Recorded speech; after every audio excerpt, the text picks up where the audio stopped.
అందరికీ అవకాశము దయచేస్తున్నాడు. అందరూ తరలించి మరొకనాడు వాక్యమైనంతను నేను దేవుడు కనపరిచిన యుద్ధము ప్రార్థన చేసుకుని వాక్య ప్రాంతంలో పెడతాం.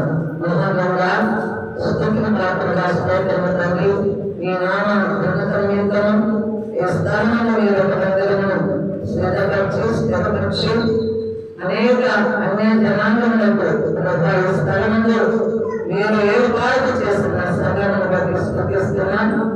సంఘము మీ దినమున మీ మహిమకరంగా మీరు నడిపిస్తున్నందుకు స్తోత్రం. కూడిన ప్రతి వర్గంలో ఆత్మకార్యము జరిగించండి. మీ రాష్ట్రాన్ని కలుపురాన్ని మేము బలపరిచి వారిని ప్రార్థిస్తున్నాము. నోటికి మీ బోధను శబ్దముగా అందించు, నీ వాక్కు మరణించు, నీ శక్తితో నింపు మన విరుచున్న ప్రతి వర్గంలో ఆత్మకార్యం జరిగించు. పరిశుద్ధాత్మ కలుగులు మా హృదయాల నిండా నింపుతారు. మేము సంతోషిస్తూ మా హృదయాలు నీ కొరకు ప్రతిష్ఠించుకుని కొడుకును భావిస్తున్నాము. యేసు నామములో ప్రార్థించి స్తుతించి వేడుకుంటున్నాము. ప్రియ పరలోకపు తండ్రి, ఆమేన్. దేవునికి మహిమ కలుగును గాక. ముందుగా మనం చదువుకున్న లేఖన భాగము నిర్గమకాండము 25వ అధ్యాయము 21-22 వచనాలు మరొకసారి మనం చదువుకున్నాం.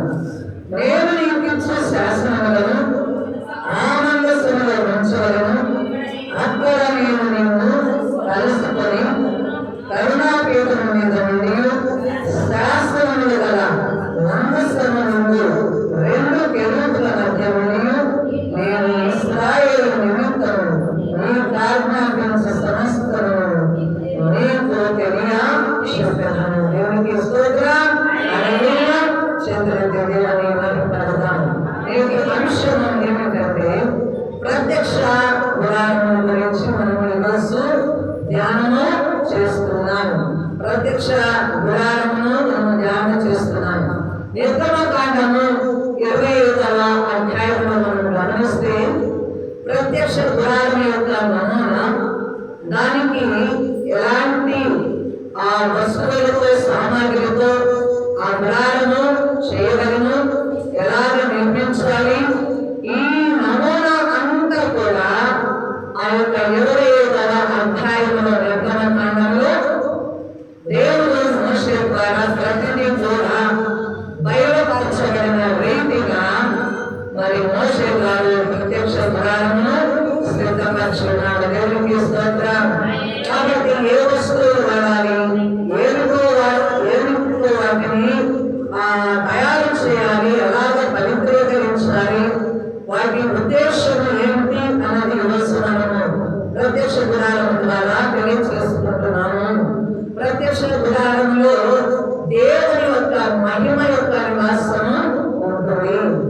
గుడారము పైకి ఒక గుడారములే కనబడుతున్నప్పటికీ ఆ గుడారము లోపల ఎవరుంటున్నారు అంటే దేవుని యొక్క మహిమ యొక్క నివాసము ఆ గుడారములో ఉంటుంది. అందుకే ఇక్కడ మనము 25వ అధ్యాయము నిర్గమకాండంలో మనం చదువుకున్న రీతిగా మోషే గారికి దేవుడు ఏమిచ్చాడు, ఇదంతయు మోషేకు పుట్టిన తలంపు కాదు, మోషే గారి యొక్క మనస్సులో కలిగిన తలంపు కాదు, దేవుని యొక్క నమూనా, దేవుని యొక్క చిత్రీకరణ, దేవుని యొక్క ఉద్దేశం అంతటిని ఎవరికి తెలియజేశాడు, మోషే గారికి తెలియజేసి ఆ పద్ధతి ప్రకారం ఏం నిర్మించుకున్నాడు, ప్రత్యక్ష గుడారమును నిర్మించు. ఆ స్థలంలో నియమించిన ఆజ్ఞల పలకలు ఉంచుము, మందసము ఆ యొక్క స్థలంలో ఉంచుము. మందసము ఏముంటుంది, ఆజ్ఞల పలకలు ఉంటాయి. హల్లెలూయా. కెరూబుల మధ్య నేను వచ్చి నిన్ను కలుసుకుంటాను. దేవునికి స్తోత్రం కలుగును గాక. హల్లెలూయా. కాబట్టి మనం ఇక్కడ గమనించినట్లయితే దేవుని యొక్క నివాసము మనుషుల మధ్య ఉంటుంది. దేవునికి స్తోత్రం. దేవుని యొక్క నివాసము ఎక్కడ ఉంటుంది అంటే మనుషుల మధ్య నివాసము చేయడానికి దేవుడు మనుషుల మధ్యలో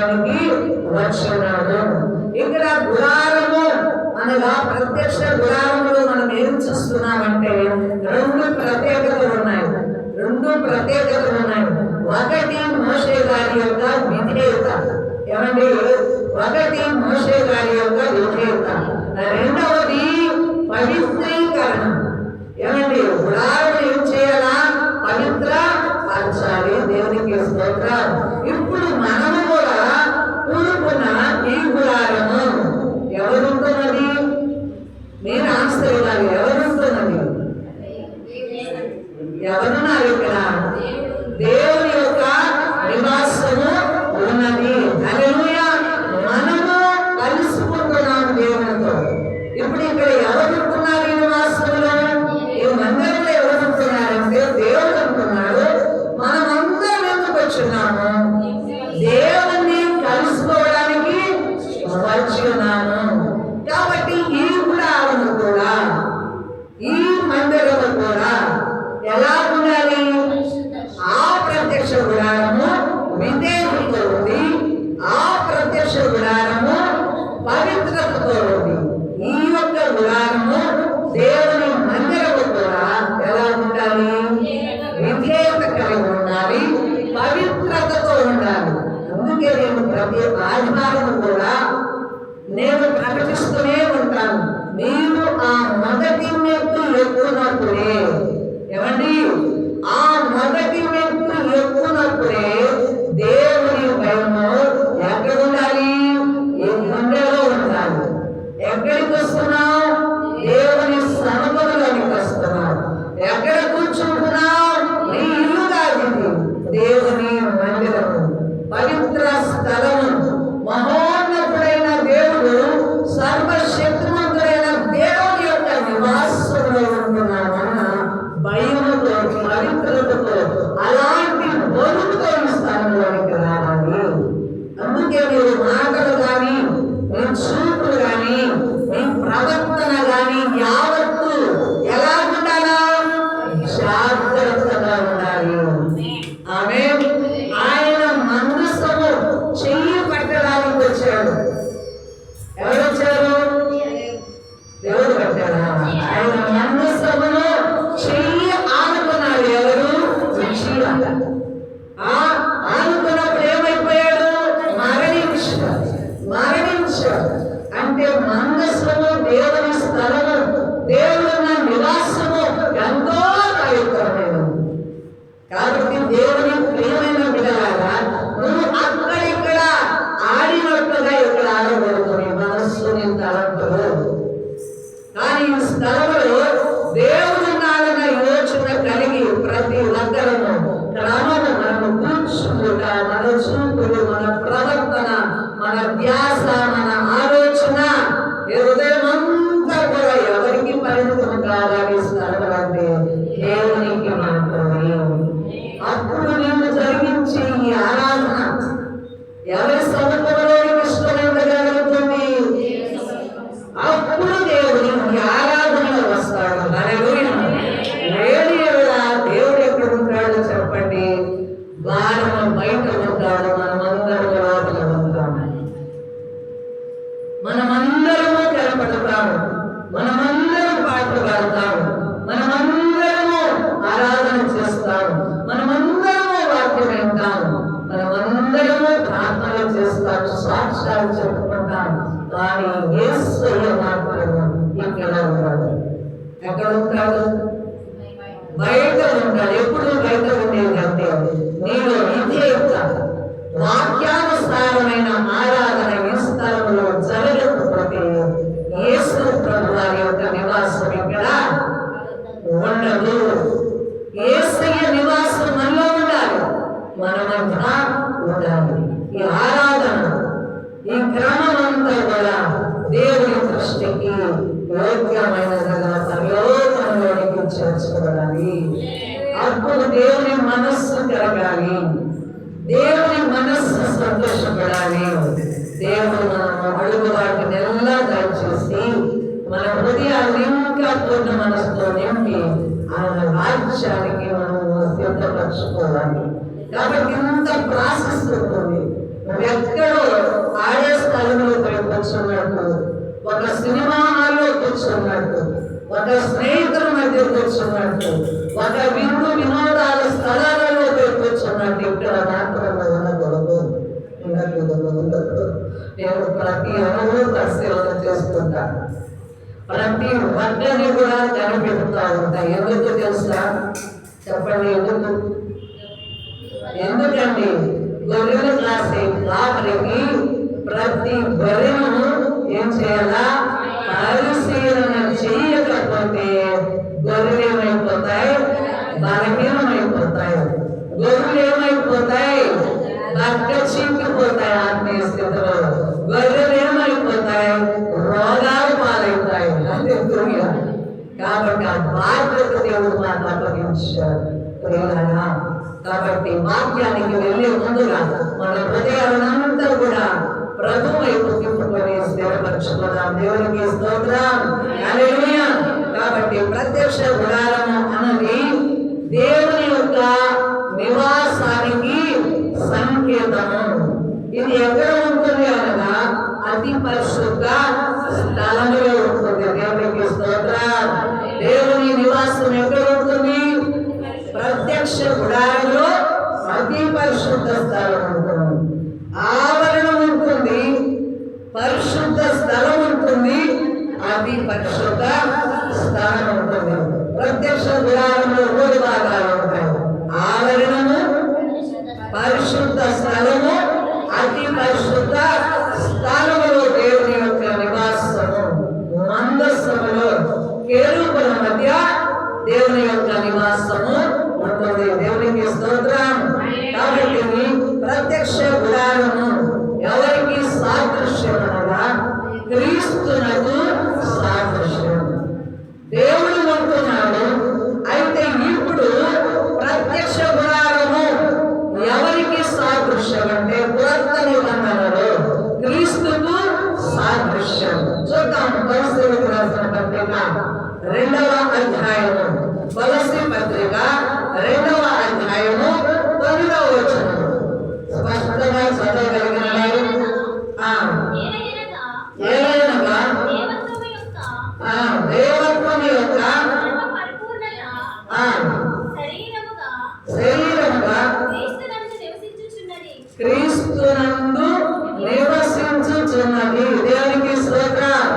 ఏలయనగా దేవత్వం యొక్క సర్వ పరిపూర్ణత శరీరముగా క్రీస్తునందు నివసించుచున్నది. పాత నిబంధన కాలంలో దేవుని నివాసం ఎక్కడ మనం చెప్పుకున్నాము? ప్రత్యక్ష గుడారములో ఉంది. ఇప్పుడు దేవుని యొక్క నివాసము ఎక్కడ మనం చూడగలము అంటే, ఎవరిలో చూడగలము అంటే దేవుని యొక్క దేవత్వము ఎవరిలో ఉంది? దైవత్వానికి సరిపడిన పరిపూర్ణత, సర్వ సంపూర్ణత ఎవరిలో ఉంది? క్రీస్తులో ఉంది. దేవునికి స్తోత్రం. క్రీస్తులో నివాసము చేయుచున్నది. దేవునికి స్తుతి కలుగునుగాక. కాబట్టి యేసు ప్రభువు సృష్టికి ముందే ఆయన ఉన్నాడు. యేసు ప్రభు ఎప్పుడున్నాడు? సృష్టికి ముందే ఆయన ఉన్నాడు. దేవుని యొక్క స్వభావం యొక్క సంపూర్ణతలో క్రీస్తు ఉన్నాడు. దేవునికి స్తుతి కలుగునుగాక. అందుకే ఆయన లేకుండా నేనేమి కలుగా చేయలేదు. ఆమేన్. హల్లెలూయా. కాబట్టి తండ్రి వేరు కాదు, కుమారుడు వేరు కాదు, పరిశుద్ధాత్మ వేరు కాదు. త్రిత్వము ఏకత్వమై ఉంది. దేవునికి స్తుతి కలుగునుగాక. ఇంకా మనము చూడగలిగినట్లయితే ఫిలిప్పీయులకు రాసిన పత్రిక 2వ అధ్యాయము 6వ వచనం. ఆయన దేవుని స్వరూపము కలిగిన వాడై ఉండి దేవునితో సమానముగా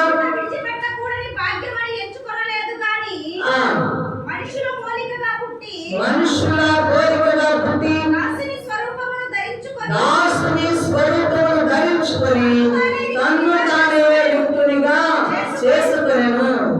మరియు ఆయన ఆకారమందు మనుషుడుగా కనబడి మరణము పొందనంతగా, ఆయన శిలో మరణం పొందనంతగా విధేయత చూపిన వాడై తన్ను తాను తగ్గించుకొనెను. దేవునికి స్తుతి కలుగునుగాక. హల్లెలూయా. ఆయన దేవుని స్వరూపము కలిగిన వాడే, దేవునితో సమానముగా ఉన్నవాడే. కానీ ఆ యోగ్య ఆయన విడిచిపెట్టుకున్నాడు. దేవునికి స్తోత్రం, హల్లెలూయా. కనుక ఆయన ఎలా వచ్చాడు ఈ లోకంలోనికి?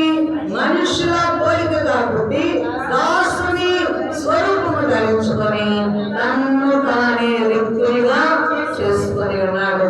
ఆయన ఆకారమందు మనుష్యునిగా కనపడి మరణము పొందినంతగా, శిలువ మరణము పొందినంతగా తండ్రికి విధేయత చూపినాడు. అంటే యేసు ప్రభు ఎవరనగా దేవుడు. దైవత్వములకు సరిపోయిన వాడు దేవుడే. అంటే దేవుడై ఉన్న ఆయన, దేవునితో సమానముగా ఉన్న ఆయన ఈ లోకంలోకి ఎలా వచ్చాడు? శరీరమును ధరించుకొని మనుష్యుని పోలికగా పుట్టాడు. తండ్రికి విధేయత చూపి తన్ను తాను దేనికి అప్పగించుకున్నాడు? శిలువ మరణమునకు తను తాను అప్పగించుకొని తండ్రికి విధేయత చూపాడు. దేవునికి స్తుతి కలుగును గాక. ఇప్పుడు యేసు ప్రభు దేవుడై ఉండి మనుష్యుని పోలికగా మన మధ్యలోకి వచ్చాడు. అందుకే యోహాను సువార్త 1వ అధ్యాయము 14వ వచనంలో మనం గమనిస్తే ఆయన ఎలా ఉన్నాడంట? ఆయన కృపా సత్య సంపన్నుడుగా మన మధ్య నివాసము చేసి ఉన్నాడు. దేవునికి స్తోత్రం.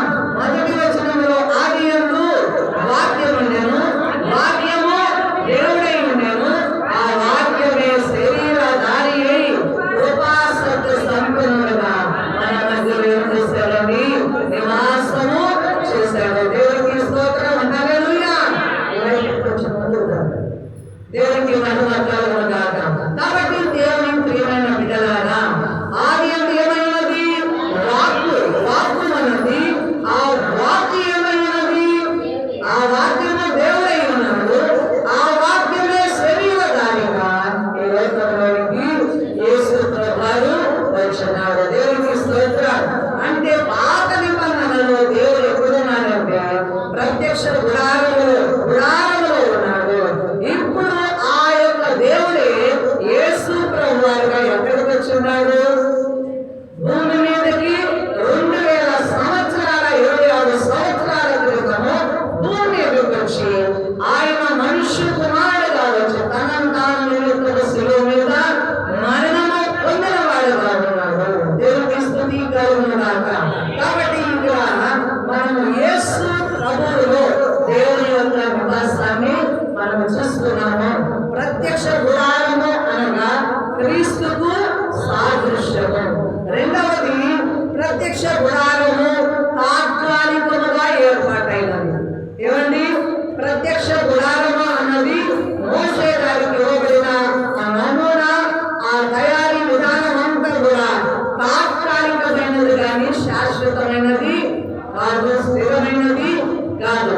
ఎందుకనగా ఇశ్రాయేలు ప్రజలు ఎక్కడ ప్రయాణం చేస్తున్నారు? 40 సంవత్సరములు వారు అరణ్యములో ప్రయాణము చేస్తున్నారు. అయితే వారు అరణ్యములో సాగి వెళుతూ ఉన్నారు. వారు ఒక్క చోట ఉన్నవారు కాదు. దేవుడు ఉన్నమన్న స్థలంలో ఉండాలి, వెళ్ళమన్న స్థలంలో వెళుతూ వారు ప్రయాణము కొనసాగిస్తూ వెళుతూ ఉన్నారు. అయితే వారితో ఎవరు నడవాలి? వారితో ఎవరు నడవాలంటే వారి మధ్య దేవుడు ఉండాలి. వారితో దేవుని యొక్క నివాసము కూడా సాగి వెళుతూ ఉండాలి. వారు ఒక మందిరం నిర్మించుకున్నారనుకో ఏమవుతుంది? మీరు సాగి వెళుతూ ఉన్నప్పుడు మందిరము వారితో తీసుకొని వెళ్ళలేరు. కాబట్టి వారు దేవుడు తీసుకొని వెళ్ళాలి. గుడారమును మరలా విప్పుకోవాలి. గుడారమును మోసుకుంటూ వారు వెళుతున్న ప్రాంతాలన్నిటికీ వెళ్ళాలి. మరలా వారు అక్కడ ఎన్ని దినాలు నివాసం చేయాలనో అన్ని దినాలు అక్కడ మరలా గుడారము వేయబడాలి. ప్రత్యక్ష గుడారము వేయబడాలి. మరలా గుడారంలో మందసము ఉంచబడాలి. దేవుని నివాసము వారి మధ్య వారితో ఉండాలి. అర్థమైందా? ఎందుకు ప్రత్యక్ష గుడారము శాశ్వతమైనది కాదు, తాత్కాలికమైనదంటే దేవుడు వారి మధ్య సాగుతూ వెళ్ళాలి. వారి ప్రయాణము అరణ్యంలో సాగుతూ వెళ్ళాలి. కనుక దేవుడు కూడా వారితో సాగి వెళ్ళాలి. సాగి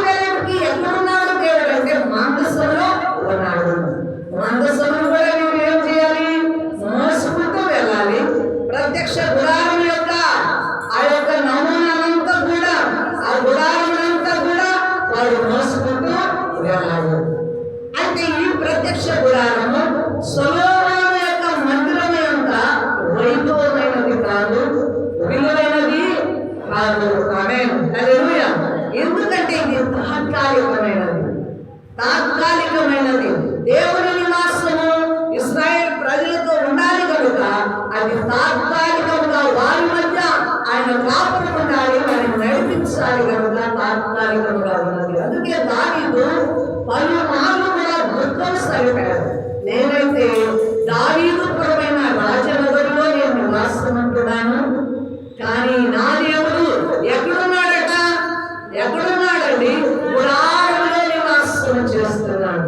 కాబట్టి నేను ఆయనకు ఒక మందిరము నిర్మించేంత వరకు నేను మంచము ఎక్కను. గొప్ప తీర్మానం అందునిమిత్తమై దావీదు గారు మందిరమును కట్టకూడుకున్నాడు. కానీ దేవుడు నాతాను ప్రవక్త ద్వారా నీ యొక్క చేతులు రక్తసిక్తమైనవి, నీవు నా మందిరము కట్టుటకు అర్హుడు కాదు, నీ కుమారుడైన సొలొమోను మాత్రమే మందిరము కట్టుటకు అర్హుడు.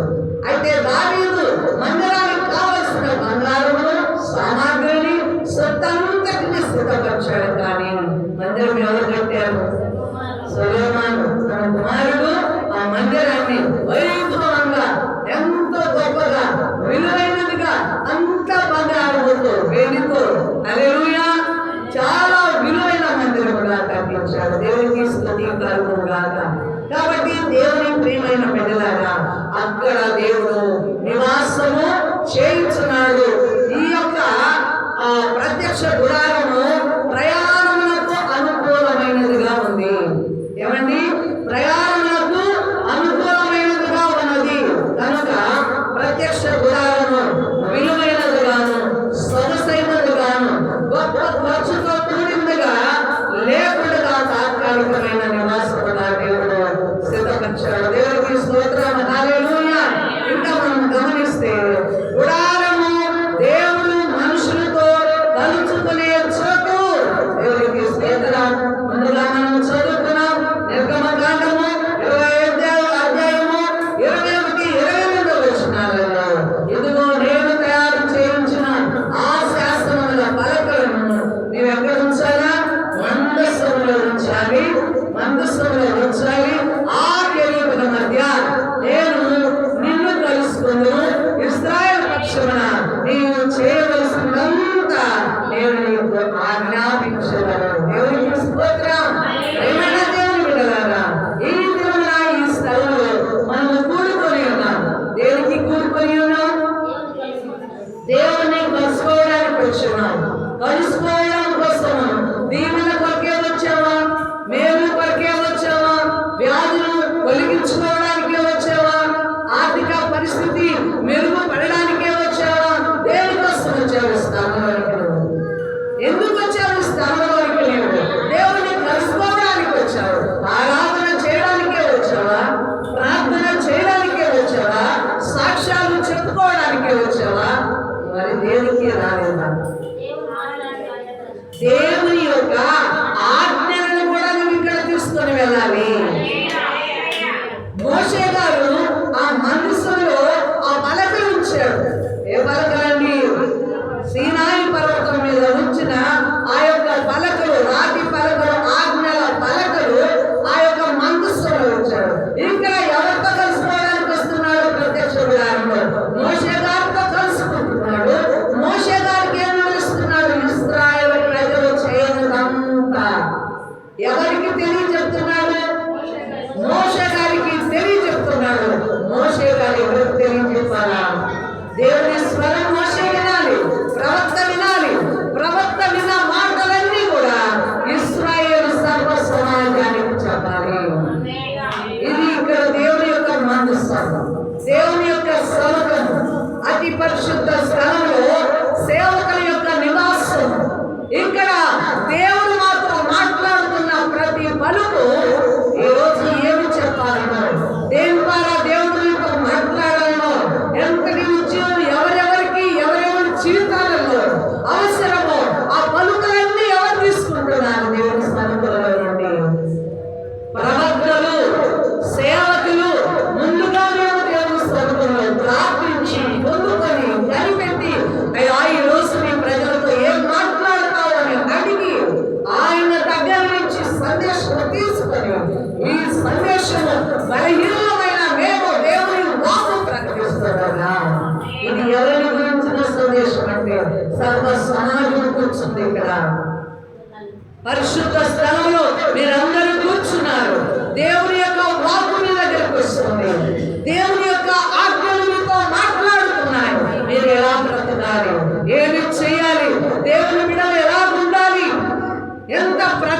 కలిగి ఉండాలి, ఎంత పరిశుద్ధత కలిగి ఉండాలి, ఏ మార్గంలో నడవాలి, ఎలాగ నడిస్తే నీకు దేవుడు ప్రత్యక్షత, దేవుని యొక్క గడుచూపు, దేవుని యొక్క సహవాసం నీకు దొరుకుతుందో ప్రతి దినము పరిశుద్ధ దినమున ఏమి ఇక్కడ వింటున్నావు, ఎవరి నిమిత్తమో తెలుసా?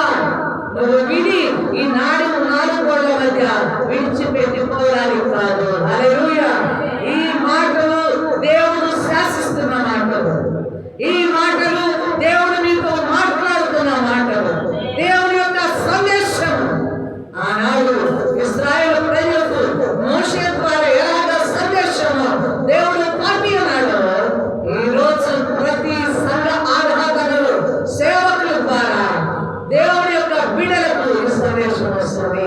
అదే తప్పనిసరిగా నీవు మనసు పట్టు వినాలి, మనస్సుతో హృదయంతో నీవు ఈ వాక్యాన్ని నింపుకొని వెళ్ళాలి, వాక్యానుసారమైన జీవితం జీవించడానికి ఇష్టపడాలి. దేవుని ప్రియ సంగమా, కాబట్టి ఇది దేవుడు కలుసుకునే స్థలమే కాదు, మీ మొక్కుబడులు తీర్చుకునే స్థలమే కాదు, మీ అక్కర్ల కొరకు ప్రార్థించే స్థలమే కాదు, నీ జీవితాన్ని మార్చగలిగిన సందేశం దేవుడు నీతో మాట్లాడే సమయం, సందర్భము. అందుకోసమే ఇక్కడ ఈ స్థలము నీ కొరకు దేవుడు స్థితపరిచున్నాడు. దేవునికి స్తుతి కలుగునుగాక. దేవుని నోట నుంచి వచ్చే ప్రతి మాట నరుని బ్రతికిస్తుంది. హల్లెలూయా. తినే ఆహారం కాదు. హల్లెలూయా. చాలా మందికి 3 పూటలకి ఒక పూటే ఆహారం ఉంటుంది, ఒక్క పూటే ఆహారం ఉంటుంది. అయినా వారు ఆధ్యాత్మిక స్థితిలో ఎంతో బలం కలిగి ఉంటారు, ఎంతో శక్తి కలిగి ఉంటారు. 3 పూటల ఏమండి కడుపు నిండా తిని బ్రేవమని తేల్చి ఓ మంచి బెడ్ మీద పడుకొని సుఖమైన నిద్రపోయే వారికి కూడా అలాంటి స్వతంగా ఉంటారు. ఎక్కడ వస్తుందా బలం? ఎక్కడ వస్తుందో బలం అంటే దేవుని ద్వారా శక్తి పొందుకుంటున్నాను. ఈ వాక్యము నిన్ను బ్రతికిస్తుంది, ఈ వాక్యము నిన్ను తెప్పరిగా చేస్తుంది, ఈ వాక్యము నీలో నూతన శక్తి నింపుతుంది, ఈ వాక్యము నీకు జీవాన్ని ఇస్తుంది. మనుషులు వృద్ధులన్నాడు కాదు, ఆహారం వల్ల కాదు కానీ జీవించినది దేవుని నోట నుంచి వచ్చే ప్రతి మాట వల్ల నువ్వు బ్రతుకుతావు. అందరూ బ్రతుకుతున్నారు, తింటున్నారు, అందరూ చెల్లిస్తున్నారు, పనులు చేసుకుంటున్నారు, కానీ క్రీస్తులో జీవించడమే బ్రతుకు. అర్థమైందా? ఎవరిలో జీవించాలి? క్రీస్తులో జీవించుటే బ్రతుకుట. దేవునికి స్తోత్రం. క్రీస్తు లేని జీవితం నువ్వు బ్రతికి ఉన్నా నీవు మృతుడవే, మృతుడవే, చచ్చిన వాడవే, శవముతో సమానమే. కాబట్టి దేవుని మాటలను నిర్లక్ష్యం చేయకూడదు. మనకుండే బుద్ధి తక్కువైన పని ఏమిటో తెలుసా? పాటలు కనుక హాయిగా చప్పట్లు కొడతాం, స్తుతిస్తాం, గంతులు వేస్తాం, విరామం లేకుండా 1 గంట వరకు పాటలు ఇచ్చామనుకో ఒక్క నిద్రపోతారా? ఎంత ఉల్లాసమో. పిల్లలు కూడా ఏం చేస్తారో తెలుసా? పాటలు పాడి ఉత్సాహాన్ని రేపుకుంటూ ఉంటారు. వాక్యం స్టార్ట్ అయిందంటే చూడబా కనుకుంటా ఉంటే చక్కగా ఒక అమ్మ నటిస్తూ వాక్యం ఉన్నట్టు నటిస్తూ మహానిద్రలోకి వెళ్ళిపోతారు. కొంతమంది యాక్షన్లు కూడా చేయి తట్టినప్పుడు ఏమవుతుందో తెలుసా?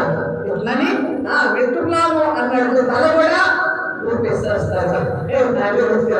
అందుకే ప్రతిసారి నేను అలర్ట్ చేస్తా ఉంటా. ఎందుకో తెలుస్తా? వాక్యం దగ్గరకు వచ్చేసరికి ఎందుకు నిద్రపోతారు చెప్పండి? సాతాను ఏం చేస్తుందో తెలుసా? సాతాను ఏం చేస్తుంది? నేను నిద్రలోకి తీసుకెళ్తుంది. వాక్యం అంటే ఈ వాక్యము నీ పరిస్థితులలో హెచ్చరిక చేస్తుంది. ఒక్కొక్కరు పామర్లే కావచ్చు అని నేను చెప్పే ప్రతి మాట జ్ఞాపకం ఉంచుకుంటారండి.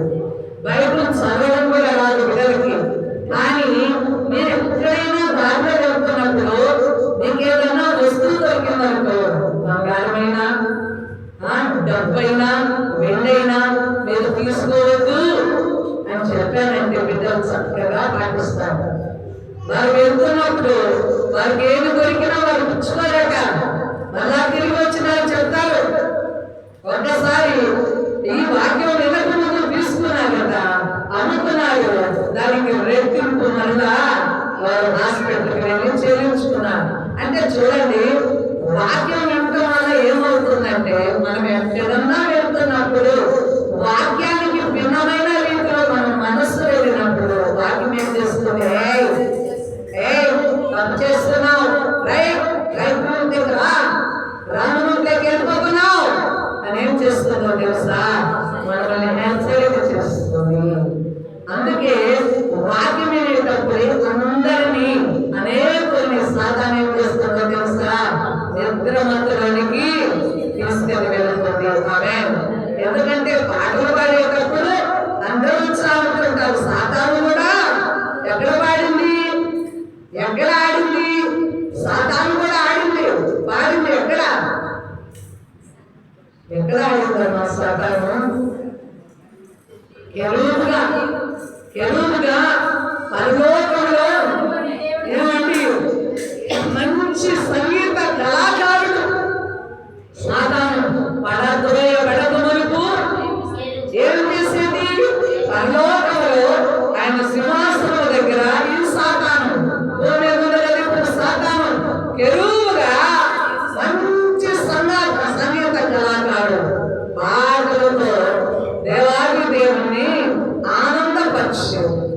అయితే అది ఒక దినాన్ని ఏమైంది, గర్వించింది. నా ఆరాధన, నా స్తుతి ఈయనకే నువ్వు చెల్లాలి, నేను ఒక టీం తయారు చేసుకొని ఇంకొకరి చేత నేను ఆరాధన, నేను స్తుతి, నేను కూడా దేవుడై పోవాలని గర్వించింది. అక్కడి నుంచి త్రోసివేస్తే ఎక్కడొచ్చి పడింది, భూమి మీద పడి భూలోక రాజ్యాలన్నీ నావే అని ఎవరు చూపించింది. తోసేస్తే పడినోడికి భూలోక రాజ్యాలన్నీ ఎత్తి పట్టి చూపించింది. దాని యుక్తి అలా ఉంటుంది కదా. కాబట్టి పాటలంటే దానికి కూడా తెలుసు, పాటలనేవి మనం కదిలించలేము. అయితే అసలైంది వాక్యం విననీయకుండా నేను ఏం చేయాలా, అందుకే మీ పక్కన వెళ్ళిన నిద్రపోతున్నారు గట్టిగా మెరుగెత్తండి, మీయమంటారు. మామూలుగానే తట్టి సిస్టర్గారు దిగండి, నిద్ర లేపండి. దేవుడికి స్తోత్రం, హల్లెలూయా. కాబట్టి చూడండి, రెండవదిగా దేవుడు ఏమైనాడు, మన మధ్య ఆయన నివాసులుగా ఉన్నాడు. దేవుడు మనుషులతో కలుసుకునే చోట ఎక్కడంటే ఆ యొక్క ప్రత్యక్ష గుడారం. ఇంకా మనం గమనిస్తే తిమోతి రాసిన పత్రిక 2వ అధ్యాయం, మొదటి పత్రిక 2వ అధ్యాయము 5వ వచనం. తిమోతి రాసిన మొదటి పత్రిక 2వ అధ్యాయం 5వ వచనం. మరియు జట్టి అయిన వాడు పోరాడినప్పుడు నియమ ప్రకారం పోరాడుకుంటే వానికి కిరీటము దొరకదు. పాటుపడిన వ్యవసాయకుడే మొదట ఫలములలో పాలు పుచ్చుకోవలసిన వాడు. దేవునికి స్తోత్రం, హల్లెలూయా. 4వ వచనం కూడా చదువుతున్నాం. సైనికుడు ఎవడను యుద్ధములకు పోయినప్పుడు తన దండులో చేర్చుకున్న వారిని సంతోష పెట్టవలదని ఈ జీవన వ్యాపారములలో చిక్కుకొనడు. మరియు జతి అయిన వాడు పోరాడినప్పుడు నియమ ప్రకారము పోరాడుతుంటే వానికి కిరీటము దొరకదు. దేవునికి స్తోత్రం, హల్లెలూయా. సైనికులు అందరూ ఉన్నారు.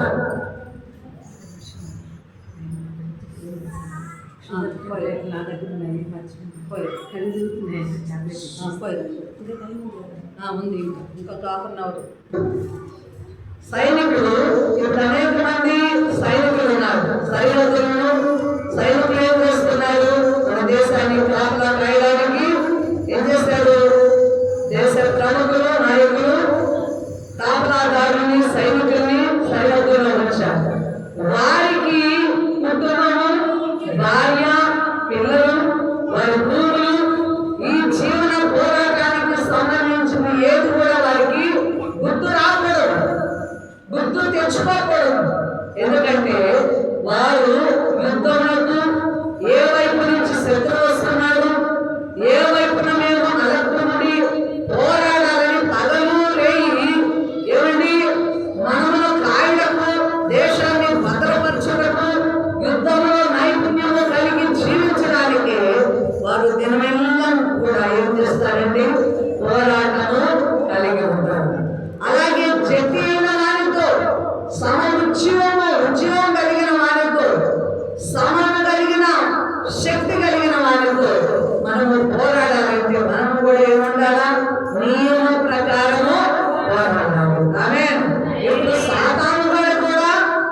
తెలివైన వాడు, యుక్తి కలిగిన వాడు, ఆలోచన కలిగిన వాడు, మనకంటే కూడా బలము కలిగిన వాడు, అన్ని రకాలైన సామర్థ్యము కలిగిన వాడు. ఆయన్ని జయించాలంటే, సాతానును జయించాలంటే మనం కూడా ఎలా ఉండాలా? సమజట్టిగా, సమమైన బలము కలిగి, సమమైన శక్తి, సామర్థ్యము, మెలకువ, బలము కలిగిన వారముగా నియమము ప్రకారము పోరాడితేనే మనము గెలుస్తాము. ఇప్పుడు కొన్ని పోరాటాలకు ఏముంటుంది? నియమం ఉంటుంది. ఏమండి, రన్నింగ్ లో పరిగెత్తే వారికి ఒక నియమం ఉంటుంది. లిమిటెడ్ గా తినాలి, లిమిటెడ్ గా నిద్రపోవాలి. హల్లెలూయా. రోజు వారీగా ఎన్ని కిలోమీటర్లు, ఎంత టార్గెట్ నిర్ణయించుకున్నాడో ఆ టార్గెట్ ను రీచ్ చేయడానికి తన టార్గెట్ చేయాలా? సాధనలో పరిగెత్తుకునే ఉండాలి.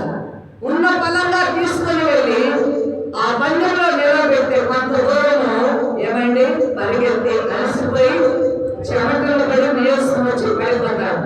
అందుకే వారు ప్రతి దినం ఏం చేస్తారు? వారి నరాలు తిట్టపడడానికి, వారి పరుగు వేగం కావడానికి ప్రతి దినము కూడా నియమం ప్రకారం సాధన చేస్తాడు. అలాగే దేవుని విషయంలో కూడా మనము సాధనను చేయించడానికి, దేవుని బిడ్డలుగా ఈ లోకంలో ప్రత్యేకత, పరిశుద్ధత కలిగి దేవుని ప్రజలుగా జీవించడానికి మనకు కూడా ఒక ప్రత్యేకమైన నియమము కలిగి ఉండాలి. మనము కూడా సైనికులమే. దేనికి సైనికులము? దేనికి సైనికులం అనగా ఆధ్యాత్మిక పోరాటంలో మనము కూడా ఒక సైన్యం వలె పోరాడుతున్నాము. మన ఆధ్యాత్మిక జీవితంలో కూడా మనకు విజయం రావాలి. మనం ఎక్కడికి పరిగెత్తుతున్నామంటే గురి యొద్దకు పరిగెత్తుతున్నాం. మన గురి ఎక్కడుంది అంటే పరలోకంలో. కాబట్టి క్రైస్తవ జీవితం కూడా పరుగు పందెము వంటిది. ఈ పరుగు పందెంలో పరిగెత్తే ప్రతి ఒక్కడు కూడా నియమ ప్రకారము పరిగెత్తాలి. నియమాలు తెలుసుకోవాలా? దేవునికి స్తోత్రాలు. మొదటిది ఏమనుకున్నాం? ప్రత్యక్ష గుడారము ఏమై ఉన్నది అంటే అది విధేయతతోనూ పవిత్రతతోనూ ఉన్నది. రెండవది ప్రత్యక్ష గుడారము క్రీస్తు శరీరమై ఉన్నది. క్రీస్తు మనలో ఉన్నాడు, మనతో ఉన్నాడు. ప్రత్యక్ష గుడారములో దేవుడు కలుసుకుంటున్నాడు. అలాగే యేసు ప్రభువు వారు కూడా శరీరధారి మానవుల మధ్య ఆయన 33 సంవత్సరాలు మనతో ఉండి, మన మధ్య ఉండి, పాపము లేని పరిశుద్ధుడుగా ఆయన మరణము నందునంతగా తండ్రికి విధేయుడై తండ్రి చిత్తమును జరిగించి ఆయన మన కొరకే చేశాడు. తన ప్రాణమును అర్పించి మనలో ఉండడానికి దేవుడు ఇష్టపడిన వాడిగా మనము చూస్తున్నాం. కాబట్టి ఆ మధ్యవర్తిగా యేసు ప్రభు వారు ఉన్నారు. వేరొక మధ్యవర్తి లేడు. ఇప్పుడు దేవునికి నరులకు మధ్యవర్తి ఎవరు అంటే ఎవరండి? యేసు క్రీస్తు ప్రభు వారు. దేవునికి స్థుతి కలుగును గాక. ఇప్పుడు మధ్యవర్తిగా ఎవరున్నారు అనగా యేసు ప్రభు వారు. ఆయన మధ్యవర్తిగా మన కొరకు లోకంలోనికి వచ్చున్నాడని మనం చూడగలగాలి. ఇంకా మనం చూసినట్లయితే ద్వితీయోపదేశ జ్ఞానము 10వ అధ్యాయము 2-5 వచనాలు చదవడం. ద్వితీయోపదేశ జ్ఞానము 10వ అధ్యాయము 2-5 వచనాలు. నేను పగలగొట్టిన ఆ మొదటి పలక మీద నున్న నేను ఈ పలక మీద రాసిన తర్వాత అవి నా మనస్సులో వాటిని ఉంచవలెనని నేను తుమ్మకలతో ఆ మందసమును చేయించి రెండు రాతి పలకలను చెక్కి ఆ 2 పలకలను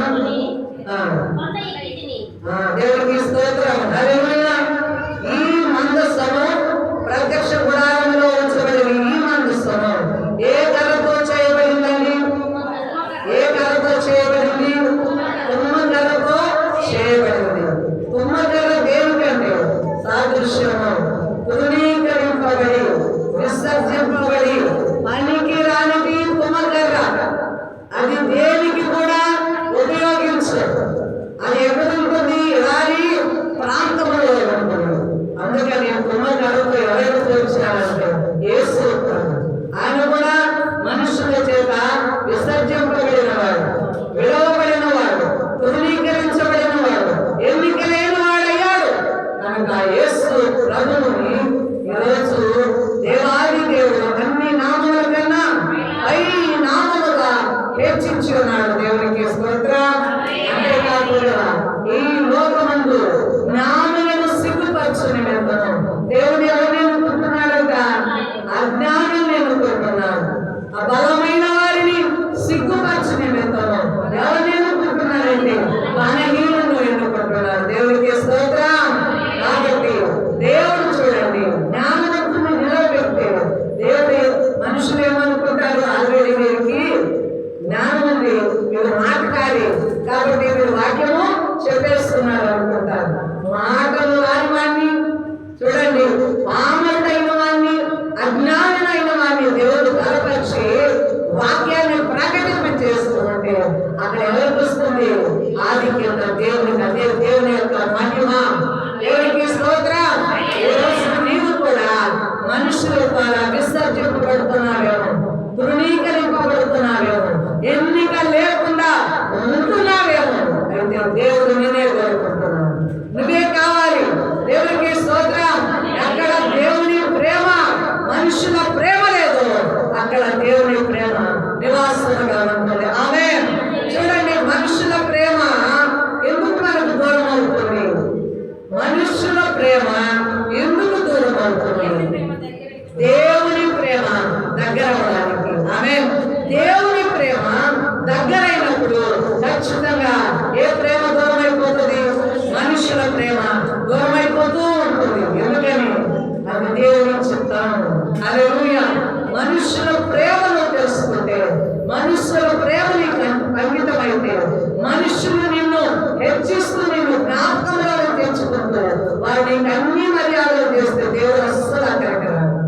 ఎవరైతే మనుషులు విసర్జింపబడి ఎవ్వరు పట్టించుకోక వారి జీవితంలో ఎవరు ఇవ్వాలి కాక ఏ దారి లేనప్పుడు ఏ దారి అవుతుంది?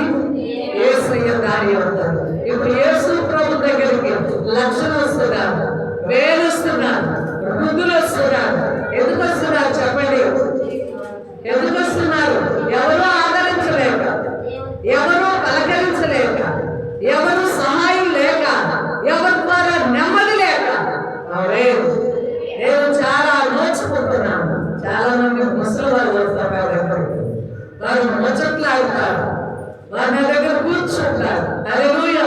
ప్రేమతో ఇప్పుడైతే అంత లేదు, కానీ ఒకప్పుడు వారిని నేను బుగ్గలు పెట్టుకొని ఆడించాలి, ప్రేమతో వాళ్ళని పలకరించాలి.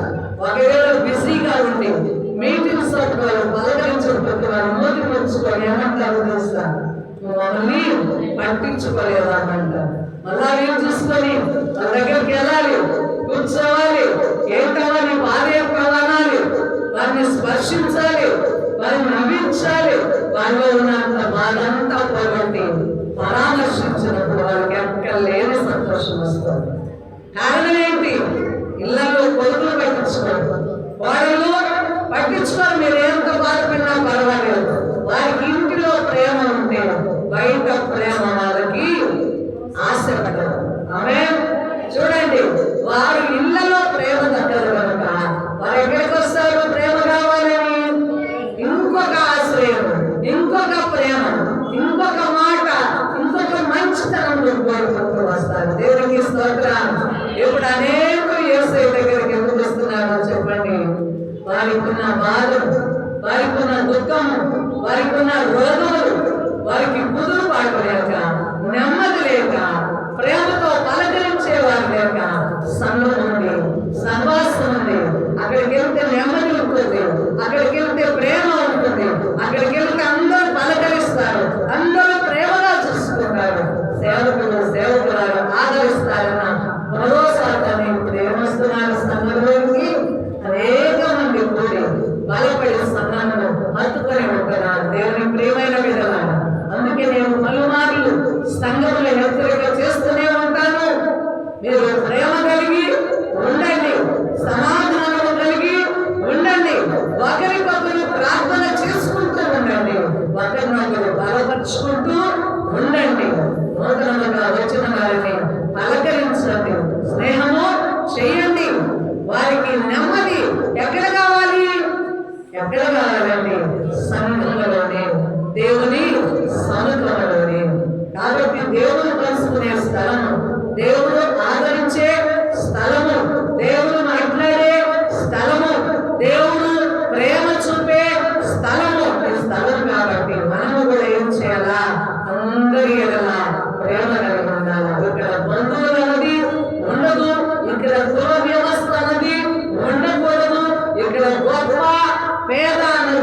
ఏదైనా చిన్న మనసు కష్టం వచ్చిన వెంటనే వాటన్నింటిని మనం ఏం చేయాలా?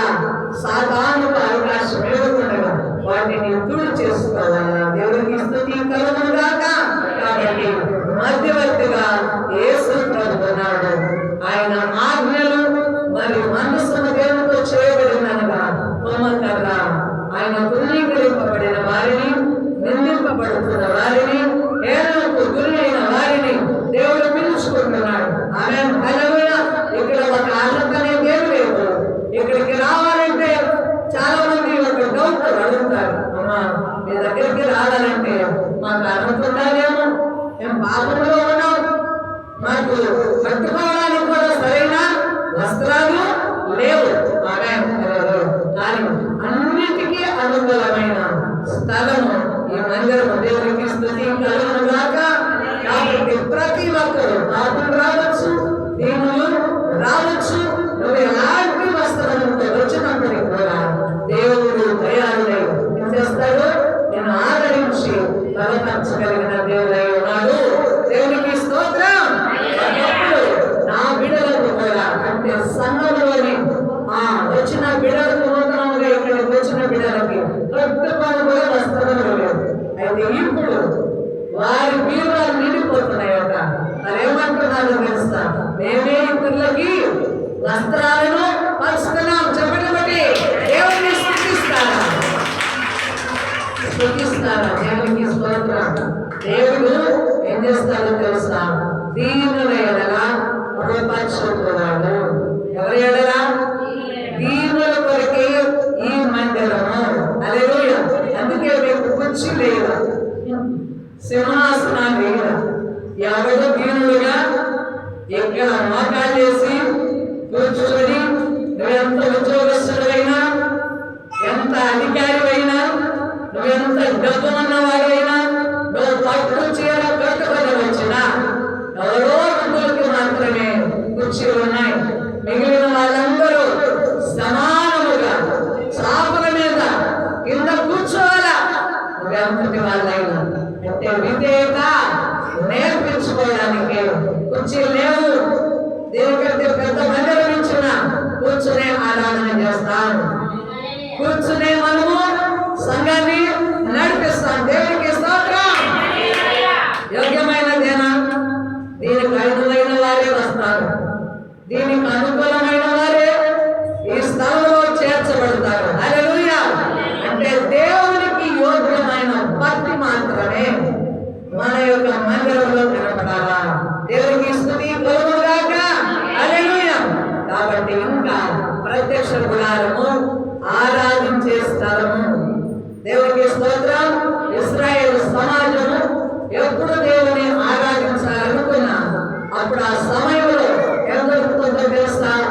వారు ఆరాధన చేయాలన్న సమయంలో ఆ ప్రత్యక్ష గుడారం దగ్గరికి వారు దేవుని ఆరాధించుకునే సమయంలో ఆరాధన చేసుకున్నారు. దేవునికి స్తుతి కలుగును గాక. ఇంకా చూద్దాము. ఎబ్రీ పత్రిక 13వ అధ్యాయం 14-15 వచనాలు చదవండి. ఎబ్రీ పత్రిక 13వ మనకిక్కడ లేదు కానీ దాని కోసము ఎదురు చూస్తున్నాము. కాబట్టి ఆయన ద్వారా మనము దేవునికి ఎల్లప్పుడూ దేవునికి స్తుతియాగము చేయుదుము. అనగా ఆయన నామమును ఒప్పుకొనుచు జిహ్వాపరము అర్పించుదుము. దేవునికి స్తోత్రం. హల్లెలూయా. గమనించినట్లయితే చూడండి, కావున యేసు కూడా తన స్వరత్వము చేత ప్రజలను పరిశుద్ధ పరచుటకై గర్భిణీ వెలుపట శ్రమ పొందెను.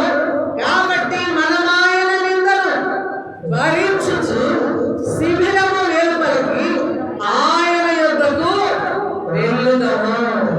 ఏమమ్మా? మందిరానికి వచ్చేటప్పుడు మీరు విలువైన ఆభరణాలు, విలువైన వస్త్రములు, విలువైన అలంకారాలతో రావాలని ఎప్పుడైనా చెప్పలేదు. చెప్పాడా? దేవుడు ఏమన్నా మీకు చెప్పుంటే నాకు చెప్పండి. చెప్పాడా? చెప్పలేదు. ఏమని చెప్తుంది వాక్యము అంటే ఆయన ఇప్పుడు మనం చదివిన వచనమే.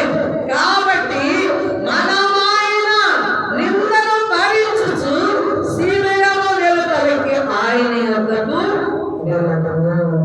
ఆయన యొద్దకు వస్తున్నామన్నప్పుడు ఆయన యొద్దకు వచ్చినాం. ఆయనను కలుసుకోవడానికి మందిరము వస్తున్నాం.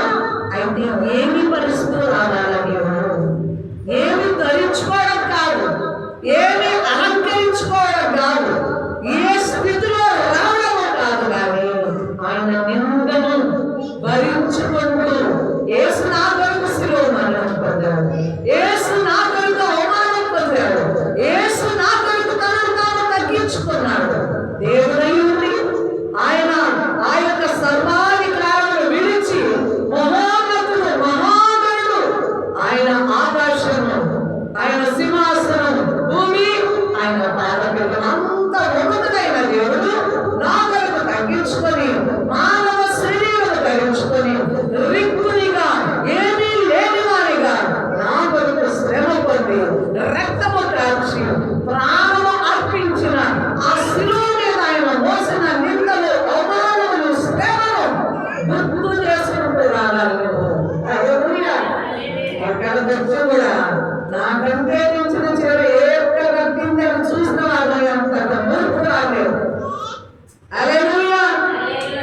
నాకు వీళ్ళందరిలో నేను తక్కువగా ఉన్నాను అనుకున్నా, అంతటికంటే మూర్ఖురాలేమో నీవు లేవు. హల్లెలూయా. దేవుడు చూసేది ఏంటో తెలుసా? విరిగి నలిగిన హృదయము, విరిగి నలిగిన మనస్సు.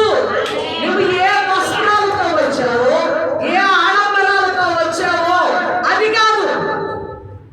నేనేమనుకోకపోతే ఒక విషయం చెప్తాను. ఒక రోజు ఒక ఆమె వచ్చింది. ఆమె మొట్టమొదటిగా మంచి వెలగల చీర, పట్టు చీర కనిపించింది. ఆరాధన స్టార్ట్ అయిన ఒక అరగంటకే వచ్చేసింది. పాపం ఒక 10 నిమిషాలు కూర్చున్నది. అయితే ఈ లోపల అందరూ వచ్చారు. వాళ్ళందరూ వస్త్రాలు చూసేది. ఇంత ఇస్త్రీ కలిగిన చీర, ఇంత వెలగల చీర నేను ఎందుకు కట్టుకొని కూర్చోవాలనుకున్నది ఎక్కడో నేను తెలియదు, కానీ వెళ్ళింది మళ్ళా సాదా సీదా చీర కట్టుకొని వచ్చింది. నేను అనుకున్నా ఇదేంటి, వచ్చి కూర్చున్నారు కదా ఎట్లా, మళ్ళా ఆమె ఆగే వరకు ఎంత మేలు అనుకున్నాను. మధ్యలో చేంజ్ మళ్ళా రాలే. ఆ మొదలు నిలబడదాన్ని. కొంతమందికి ఆరాధన చేసే స్థలాలు ఎలా ఉండాలో తెలుసా? దమ్మంగా కనపడాలి, ఆడంబరంగా కనపడాలి, వాళ్ళకి అలంకారము పెద్దదిగా కనపడాలి. దేవునికి చదువుతున్నారంటే చదువు లేకపోయినా ఒకటి, వాక్యం ఉన్నా ఒకటే, వాక్యము లేకపోయినా ఒకటే, భక్తి ఉన్నా ఒకటే, భక్తి లేకపోయినా ఒకటే, నీతో దేవుని రాజ్యం ఉన్నా ఒకటే, దేవుని రాజ్యము లేకపోయినా ఒకటే. కావలసిన ఏం కావాలా? బిల్డప్. భక్తులు కూడా బిల్డప్లు ఉన్నాయి. వద్దు, బిల్డప్లన్నీ మాడిపోతాయి, మస్ అయిపోతాయి, బూడి అయిపోతాయి. నీ భక్తంతా ఒక దినాన దేవుని అగ్ని పరీక్ష ఎదుట నిలిచినప్పుడు తేలిపోకూడదు. హల్లెలూయా, హల్లెలూయా. కాబట్టి ప్రతి మందిరము కూడా ఆయన నిందను భరిస్తాడు. మనము కూడా విధేయత చూపుతూ, మనం కూడా పవిత్రత కలిగి దేవుని సముఖంలోనికి ఆయన దగ్గరికి చేరాలా. ఆమేన్. ఎందుకంటే నిలవరమైన పట్టణము మనకిక్కడ లేదు కనుక ఆయన గుడారంలోనికి మనము ప్రవేశిస్తున్నాం. కాబట్టి ఇప్పుడు చూడండి, కాబట్టి ఆయన ద్వారా మనము దేవునికి ఎల్లప్పుడూ స్తుత్యాగము. ఏం ద్వారంట? ఎవరి ద్వారా దేవునికి స్తుత్యాగం వినాలా? ఆయన ద్వారా. ఆయన ఎవరు?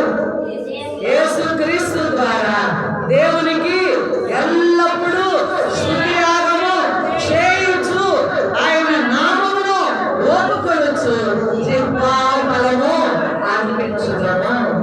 ఇప్పుడు క్రీస్తుని మన బిడ్డలు ఆయన నామాన్ని ఒప్పుకోవాలి. మన నోటితో ఏమి చెల్లించాలో స్తుతులు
జిహ్వా ఫలములు అర్పిస్తున్నాను. దేవుని ఒకప్పుడు ప్రత్యక్ష గుడారములు మనుషులతో కలుసుకునే దేవుడు ఇప్పుడు మన మధ్య మనతో నీలోనే ఆయన గుడారం వేసుకొని నీవే ఆలయముగా నువ్వే పరిశుద్ధ మందిరముగా దేవుని చేత కట్టబడి ఎల్లప్పుడూ స్తుతి ఆరాధన చేసే హృదయమును దేవుడు మీకు ఇచ్చాడు. అందుని బట్టి స్తోత్రములు చెల్లిద్దామా, స్తోత్రములు చెల్లిద్దామా. కాబట్టి ఈ మందిరం కూడా దేవుడు కలుసుకునే మందిరం. ఈ మందిరంలో ఏముండాలా? విధేయత ఉండాలి. ఈ మందిరంలో ఏముండాలా? పవిత్రత ఉండాలి. ఈ మందిరానికి ఎందుకు వస్తున్నారు? రోగం కొరకు, జబ్బు కొరకు, బాగుపడటానికి, వేరు పొందుకోవడానికి కాదు. ఈ బ్రతుకు ఆశీర్వాదకరమైన మాటలు విని బాగుపడి వెళ్ళడానికి దేవునికి స్తోత్రం. హల్లెలూయా. కాబట్టి దేవునికి నరులకు మధ్యవర్తి అంటే ఎవరనగా యేసు ప్రభువు. ఆ యేసు ప్రభువు మన కొరకే ఆయన శిలువ మీద మరణించి ఉన్నాడు. ఆయన మన కొరకు ప్రాణ త్యాగము చేసి ఉన్నాడు. ఆయన నిందలో భరించచ్చు. ఆయన శిబిరము దగ్గరికి అనగా ఆయన గుడారమునందు ఆయన మందిరంలోనికి మనమందరము కూడా పరిశుద్ధ అలంకారములు ధరించుకున్న వారమై దేవునికి లోబడుతుందాం. ఇంకనైనా మీ హృదయాలలో ఆ మనస్సును గుర్తు చేసుకొని ఆ మందిరంకి వెళ్ళాలంటే ఏం ధరించుకొని వెళ్ళామో కాదు, ఎంత విలువైన వస్త్రాలు ధరించుకొని వెళ్ళామో కాదు, అక్కడ ఏ కులముందని కాదు, ఎంత గొప్పవారున్నారని కాదు, ఎంత వీరులని కాదు, అన్ని మతాలకు అన్ని కులాలకు అందరికీ దేవుడు దేవుడు. ఆమేన్. హల్లెలూయా. ఏ విధానంలో ఉన్నా ప్రభువును గణపరచడానికి ఇక్కడ వస్తున్నాము కనుక మన హృదయాలను మాత్రం పరిశుద్ధపరచుకుందాం. ఆ విధానంలో మనము చెల్లించే ఆరాధన దేవునికి ఇష్టమైనదిగా, ఆయనను మెప్పించే ప్రార్థనగా ఈ స్థలమును మనము జరిగించి దేవునికి మహిమ తెచ్చే సన్నముగా ఉండాలని దేవుని పేరిట ఒప్పుకుంటూ ముగిస్తున్నాం, ప్రార్థన చేస్తున్నాం. మహిమ కలిగిన దేవా, స్తుతికి పాత్రులం. నీ వందనాలు దేవా. ఈ దినమున నీ బిడ్డలతో మాట్లాడాలి. నీ సమూహంలోకి ఎలాగ రావాలి, ఎలాగ ప్రవర్తించాలి, ఎలాగ నీకు సేవించాలి, ఎలాంటి జీవితాలు మేము పొందుకోవాలి, ఎలాగ మాదిరిగా ఉండాలి మాకు ఈ దినం నేర్పించు తండ్రి. ఒకప్పుడు గుడారంలో ఉన్న నీవు ఇప్పుడు మమ్మల్ని గుడారముగా వేసుకుంటావు. మా హృదయాలలో నివాసము చేయడానికి ఇష్టపడిన నీ నామమును మేము హెచ్చిస్తాం, మమ్మల్ని తగ్గించుకుంటాం, నీకు మహిమ చెల్లిస్తూ స్తుతిస్తున్నాం తండ్రి. ఆమేన్.